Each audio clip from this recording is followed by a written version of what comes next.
Hey mga bros, may balita at mabigat na balita tayo ngayon dito sa SMB dahil gusto nga nilang makuha ito pong si The Beast, Calvin Abueva, at alam ko dati pa to, plus ito pong si Maverick Amisi ngayon na nasa Terra Firma Jeep. Yes mga bros, so unahin muna natin ito po kay Maverick Amisi. Alam din naman natin na ito pong si Maverick, mga kabrods, na nasa Terra Firma. Matagal na itong gustong kumawala dito sa Jeep, mga kabrods. Bakit? Syempre ka ba naman, tatagal ka pa ba sa Terra Firma Jeep na wala talagang hangad na manalo? Tapos pinamimigay pa yung mga number 1 pick. So syempre, sino bang tatagal dito sa ganitong kupunan, mga kabrods? Lalong-lalo na ito pong si Maverick Amisi. Ang mga kupunan na pinuntahan nito dati, talagang mabibigat na kupunan. Renault Shine, Alaska Converge, tapos huli pa niya yung Ginebra. Sabay biglang downgrade kang Terra Firma Jeep. Syempre mga brods, ito pong si Maverick ay naghahanap ngayon ng isang magandang kupunan. So ito mga kabrods, ang SMB naman ay interesado rin dito kay Maverick Amisi, pero pinag-iisipan pa ito ng SMB dahil ito pong si Maverick nga mga kabrods, makikita natin medyo nagkakaroon nga rin ito ng mga injuries pa. Pero yun nga, kahit sa ganun, okay rin naman si Maverick Amisi once na maging healthy ito. Marami na itong maitutulong mga kabrods. Although yes, hindi man ito ganun ka-click sa Ginebra dahil iba nga yung sistema ni Coach Tim Cone sa sistema ni Coach Leo Austria. Mas kaya nga daw maibalik ni Coach Leo Austria ang isang dating superstar, super guard na katulad ni Maverick Amisi. Yes mga kabrods, kaya nga diba nalakas ng mga point guards ngayon ng SMB.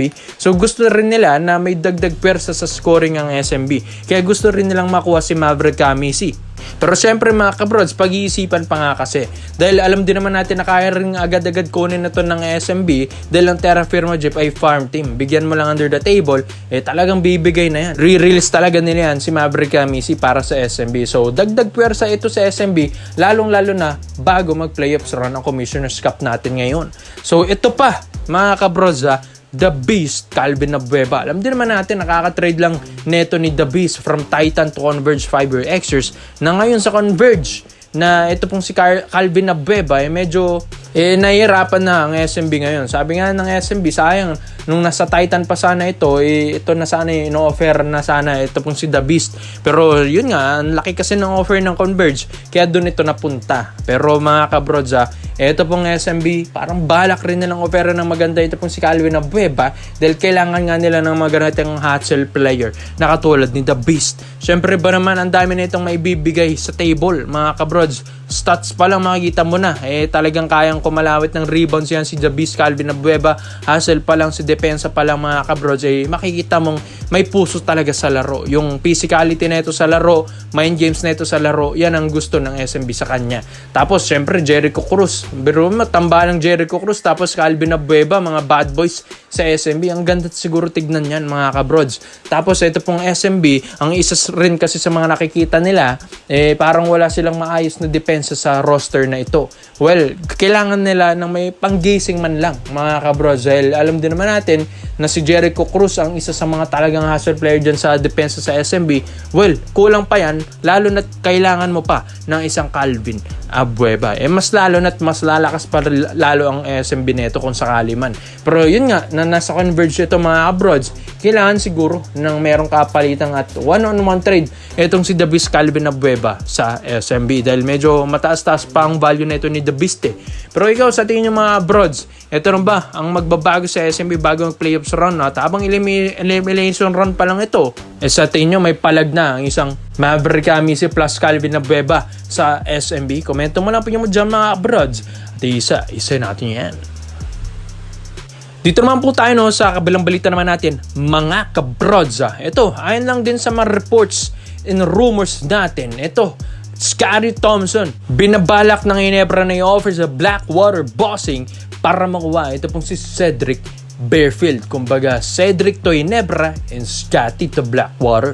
So mga kabrods, medyo mabigat-bigat na desisyon ito. So unahin muna natin kasi dito kay Scottie Thompson. Alam din naman natin na si Scottie ang isa sa mga talagang parang franchise player na sa Ginebra na parang hindi mo daw talagang kayang i-trade. Pero kung business is business sa Ginebra, para sa ikagaganda ng team ay mati-trade at mati-trade ka.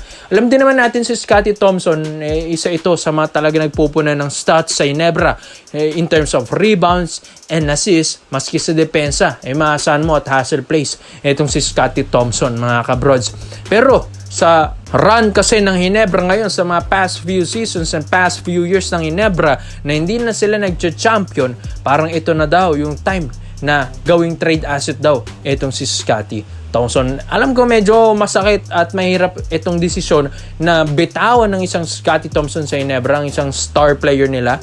Dahil mga kabrods, ang ipapalit at gusto naman din kasi ng Ginebra, yung isang super scorer daw na katulad ni Bearfield. Alam din naman natin na si Scottie, isang scorer rin, talagang nag-improve din ang 3-point shooting neto sa Ginebra squad and talagang naging leader na rin sa Ginebra. Pero mga kabrods, may mga ilang games din kasi na inconsistent na rin daw kasi itong si Scottie Thompson. Kumbaga, ang kailangan ngayon ng Ginebra isang legit at elite scorer. Pero syempre, ito ay 50-50 pa lang. Kumbaga, pag-iisipan pa ito ng Ginebra kung bibitawan talaga nila ang isang Scottie Thompson. Na ngayon kasi sa elimination round ng Ginebra ngayon sa Commissioner's Cup, nag-aalangan na sila, mga kabrods. Kumbaga, kailangan nila talaga ng isang big man at isang scorer sa team na ito. So, medyo mahirap na desisyon yun, pero pag-usapan muna natin si Cedric Bearfield. Kung bibitawan mo naman si Scottie Thompson, ito namang makukuha mo kasi Cedric Bearfield, mga kabrods. Mas malaki na konti kay Scottie, 6'2 rin or 6'3 na ng height na ito ni Cedric Bearfield.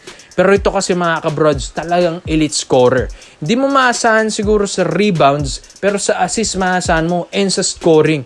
Etong si Cedric Bearfield, mga kabrods, talagang purong point guard makikita mo sa kanya. And isa pa dito, para talagang import kung maglaro itong si Cedric Bearfield, yan nga nagugustuhan dito ng Ginebra.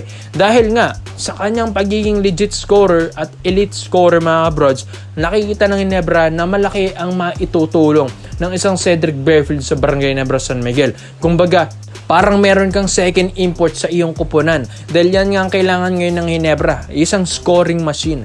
Katulad nito ni Cedric Bearfield. Ang gusto nga rin kasing kunin ng Ginebra noon, itong si Mikey Williams. Pero nung nakita nila yung laro ni Mikey Williams sa Converge ngayon, na medyo inconsistent, medyo napigilan at napabreak ang Ginebra noon. Pero nung itong nakikita natin at ang daming reports and rumors na ang init ngayon na si Cedric Bearfield ay ititrade na din daw ng Blackwater. And ito mga kabrods, isa rin palang Ginebra sa nakatingin din sa kanya. Pero masakit-sakit nga lang dahil ang i-offer dito ng Ginebra ay isang Scottie Thompson.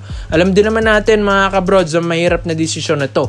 Pero sa ikagaganda ng kupunan ng Ginebra, kung meron kang Cedric Bearfield, may tsansa na manalo ka talaga mga kabrods dahil meron ng scoring machine ang Ginebra ngayon. Pero mga kabrods, doon nga kung bibitawan man si Scottie Thompson, ito ay malaking desisyon sa Ginebra. Pag-iisipan mo na dahil baka nga pwede nilang i-offer ang ibang players para makuha nila si Cedric Bearfield. Ang kaso nga lang mga kabrods, si Kumerin kasi hindi na rin ito nag-a-approve ng mga lopsided trades. Kailangan talaga na fair ang trade ngayon sa PBA. Pero ikaw, sa tingin nyo mga kabrods, fair lang ba ang trade na ito?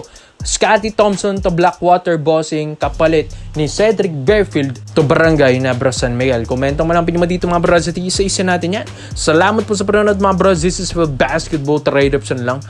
I'm out.